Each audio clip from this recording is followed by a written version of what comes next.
اشتريت 14 صنف. صلي على الحبيب قلبك يطيب. انا اسمي سمر، بعمل ميزانيات يوميه واسبوعيه وشهريه. ميزانياتي بتبتدي من اول 200 جنيه في الاسبوع لحد 3000 و4000 و5000.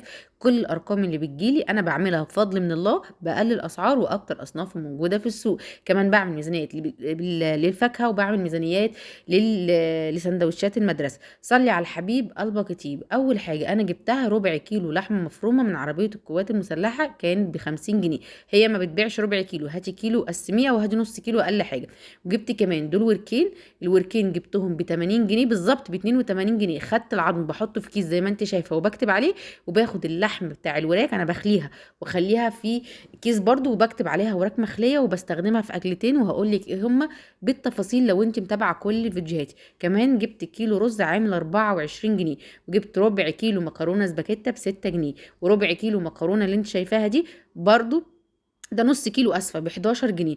وب10 جنيه حمص، وب10 جنيه عدس اصفر عشان هعمل كمان منه كشري. وجبت اللهم بارك نص كيلو لسان عصفور كان عامل 11 جنيه. يعني المكرونه الكيلو ب22، الرز ب24، الحمص والعدس ابو جبه بجيبهم ب10 جنيه، وبيرضى وهيرضى لو انت جايبه منه كذا حاجه. جبت كمان كيس البطاطا ده. البطاطا كانت ب5 جنيه، واخر النهار التلاته ب10. انا للامانه جبتها ب5 جنيه، حلوه وصابحه وفريش. وجبت الاتنين كيلو ب10 جنيه، يعني الكيس ده كله ب10 جنيه.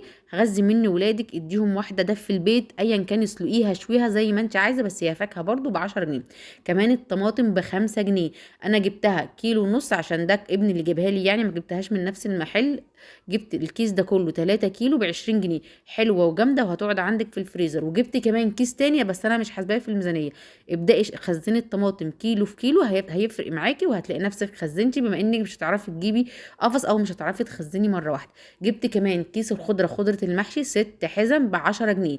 الطبيعي الحزمه ب2 جنيه، فانا جبت الستة ب10 جنيه. كانت حلوه ومليانه، وتقدري كمان تخزني الخضره في الفريزر. ولو عايزين اقول لك الطريقه اكتبي لي في الكومنتات، وانا ان شاء الله هقول لك بخزنها ازاي. بما ان في الصيف الخير كتير والخضره كتير زي ما بيقولوا، غير الصيف في الشتاء قصدي الخضره كتير، يعني غير الصيف مبقاش في خضره والزرع بيتحرق وحاجات غريبه كده. وجبت كمان شويه الخيار دول ب10 جنيه، وشويه الفلفل اللي في الشنطه دول ب10 جنيه.